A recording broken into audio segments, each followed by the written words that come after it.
Hello everyone, स्वागत है आप सभी का एक बार फिर से एक नए वीडियो में। और आज की इस वीडियो में हम लोग बात करने जा रहे हैं बजट के बारे में। बेसिकली बजट जो कि ऑलमोस्ट 2 घंटे का सेशन था, और इस 2 घंटे के सेशन में बहुत सारी चीज़ें डिक्लेयर की गई, बहुत सारी चीज़ें बताई गई, और बजट के ही अकॉर्डिंगली मार्केट भी रिएक्ट करता है।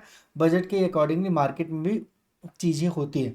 तो आप ये समझ लीजिएगा कि अगर आप बजट को समझ जाते हैं तो आप बहुत सारी चीज़ें डिकोड कर पाएंगे फ्यूचर एस्पेक्ट में, कि फ्यूचर में कौन कौन से सेक्टर्स, कौन कौन सी चीज़ें और अच्छी चल सकती हैं। इस बजट में रेलवेज़ के बारे में बात नहीं हुआ, इस बजट में डिफेंस के बारे में बात नहीं हुआ, इस बजट में बहुत और भी ऐसी चीज़ों के बारे में बात नहीं हुआ जिसके बारे में हो एक्सपेक्टेशन था, पर बहुत ऐसी चीज़ों के बारे में बात हुआ जो अनएक्सपेक्टेडली थे, जैसे एक्सपोर्ट हो गया, टैक्स स्लैब हो गया, ये सारी चीज़ें थी।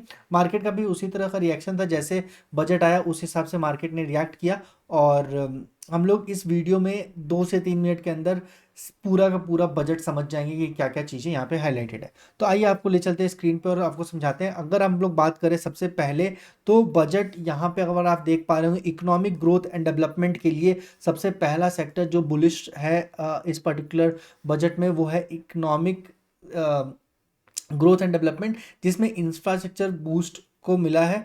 2,40,000 करोड़ का एलोकेशन है रोड एंड हाईवेज के प्रोजेक्ट में। तो रोड एंड हाईवेज डेफिनेटली एक बहुत अच्छा करने वाले हैं आने वाले 5 साल में। उसके बाद 1.5 लाख का एलोकेशन है रेलवेज नेटवर्क एक्सपेंशन और स्टेशन मॉडर्नाइजेशन में।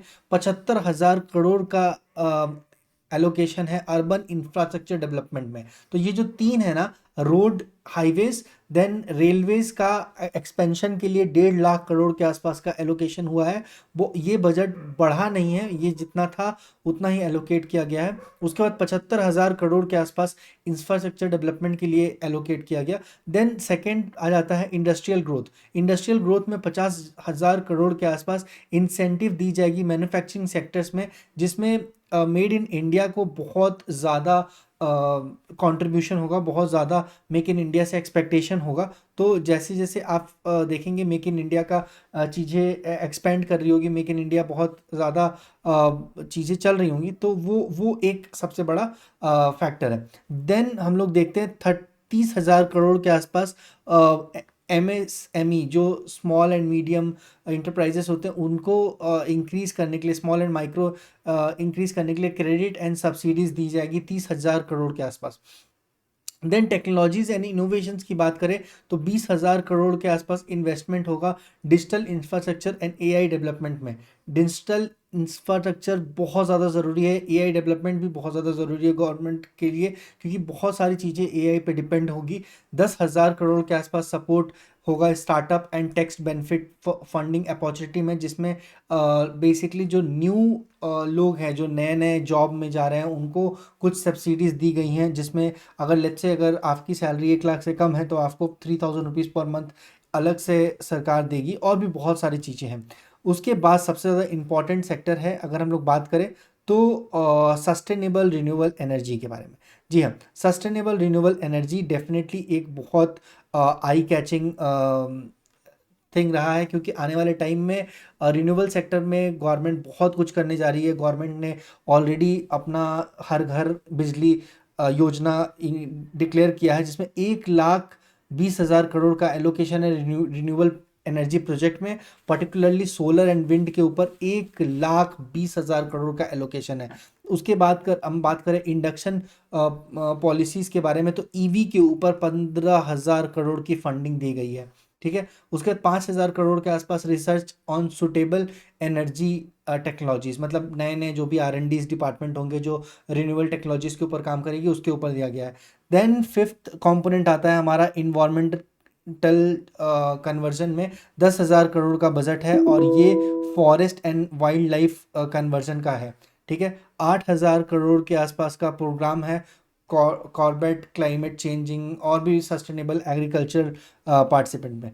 उसके बाद जो इम्पोर्टेंट फिगर बन के आ रहा है वो सोशल वेलफेयर का है। सोशल वेलफेयर में हेल्थ एंड एजुकेशन आ जाता है, और सिटी पे भी है। अगर हेल्थ एंड एजुकेशन की बात करें तो 1 लाख करोड़ का 1.1 लाख करोड़ के आसपास का बजट है हेल्थ केयर फैसिलिट एंड इंफ्रास्ट्रक्चर को डेवलप करने के लिए। बहुत अच्छा एलोकेशन यहाँ पे देखने को मिल रहा है 1,10,000 करोड़ के आसपास। Initiative for digital health and telemedicine services, जैसे टेलीमेडिसिन का मतलब होता है आप ऑनलाइन सर्विसेज को लेकर और डॉक्टर से कंसल्ट कर सकते हैं, तो टेलीमेडिसिन के लिए और डिजिटल हेल्थ केयर के लिए 5,000 करोड़ का एलोकेशन यहाँ पे दिया गया है। 1 लाख करोड़ का एलोकेशन है primary secondary and high education focusing on digital education program के ऊपर दिया गया है। Then society security and welfare में अगर देखा जाए तो 30,000 करोड़ के आसपास का अनऑर्गेनाइज्ड सेक्टर वर्कर्स के लिए एक्सपेंशन किया जाएगा और जिनके सोशल सिक्योरिटीज स्कीम पे खर्च किया जाएगा। और उसके बाद पेंशन स्कीम के ऊपर 20,000 करोड़ के आसपास insurance coverage of senior citizen and और भी बहुत सारे ग्रुप्स के लिए 20,000 करोड़ के आसपास का यहाँ पे सोशल वेलफेयर के आसपास का दिया गया है। अब हम लोग आ जाते हैं फाइनेंशियल कंपोनेंट के ऊपर। अगर हम लोग बात करें तो फाइनेंशियल रिफॉर्मेशन के ऊपर हम बात करें, टैक्सेशंस में सबसे ज़्यादा हुआ है, थोड़ा सा सिंप्लीफिकेशन हुआ है टैक्स फाइलिंग में, प्रोसेस को लेकर और रिडक्शन कंप्लायंस को बटन्स को बहुत सारी चीज़ें हैं।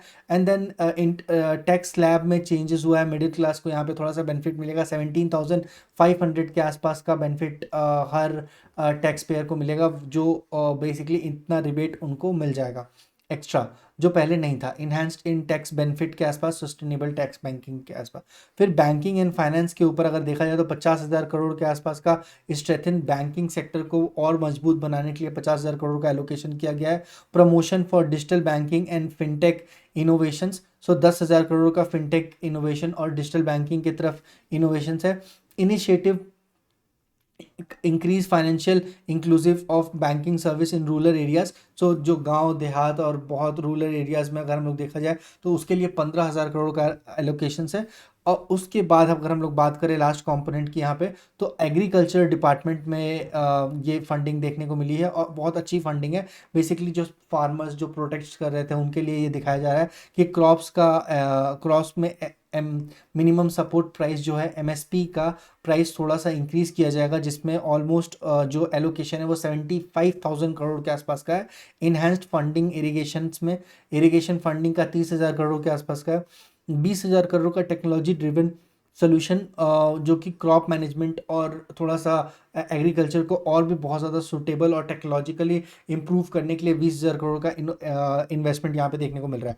तो ये बहुत ज़्यादा मैटर करता है कि गवर्नमेंट अपनी स्पेंडिंग कहाँ पे कर रही है, गवर्नमेंट अपना फंड कहाँ पे डाल रही है, गवर्नमेंट कहाँ इन्वेस्ट कर रही है। ये जब आप ट्रैक करने लगेंगे गवर्नमेंट कहाँ इन्वेस्ट कर रही है, ऑर्डर बुक का कैसे आ रहा है, किस कंपनी के पास गवर्नमेंट का ऑर्डर जा रहा है, कौन सी कंपनी को नया नया ऑर्डर मिल रहा है, इन सब चीज़ों को जब आप ट्रैक करेंगे तो आप एक वेल इन्फॉर्म्ड इन्वेस्टर बन पाएंगे। अपने एजुकेशनल दम पे आप अपने शेयर्स को पिक कर पाएंगे और वो शेयर आपको एक बहुत अच्छा रिटर्न दे पाएगा। तो ये बात आप हमेशा याद रखिएगा कि जब कभी भी आप कोई शेयर को पिक करें तो उसके लिए खुद को आप कन्विंस कीजिए। खुद को आप कन्विंस तब कर पाएंगे जब आप फैक्ट्स डेटास को पढ़ेंगे और उस शेयर के बारे में इन एंड आउट पता करेंगे। तो आप किसी भी शेयर को खरीदने से पहले उस शेयर का हर एक चीज जानने की कोशिश कीजिए। उसको ऑर्डर कौन देता है, वो शेयर्स के कस्टमर कौन है, कस्टमर सेटिस्फाई है कि नहीं, प्रोडक्ट कैसा है, वो शेयर कैसा परफॉर्म करेगा, फ्यूचर में उस सेक्टर का क्या ग्रोथ है, गवर्नमेंट की स्पेंडिंग उस पर्टिकुलर सेक्टर में क्या है। जब ये सारी चेकलिस्ट में आप टिक करके और उसके बाद आप किसी भी शेयर को में इन्वेस्ट करेंगे तो आप एक बहुत अच्छा पोर्टफोलियो जनरेट करेंगे और शेयर मार्केट से वो भले बुल शेयर मार्केट हो या बेयर शेयर मार्केट हो, गिर रहा हो मार्केट या उठ रहा हो, आप एक बहुत अच्छा इन्वेस्टर बन पाएंगे, एक अच्छा पोर्टफोलियो जनरेट कर पाएंगे, एक अच्छा वेल्थ क्रिएट कर पाएंगे अपने लिए। तो ये था आज का वीडियो बजट के ऊपर। किसी नए दिन मिलते हैं किसी नए वीडियो में, तब तक के लिए stay tune, take care, thank you so much guys. अगर आपको लगता है कि ये थोड़ा सा भी वैल्यूएबल है आपके लिए तो आप इस चैनल को जरूर सब्सक्राइब कीजिएगा और बाकी लोगों के साथ भी शेयर कीजिएगा। ये था बजट 2024 का अपडेट। मिलते हैं किसी नए वीडियो में किसी नए टॉपिक पे। Take care, thank you.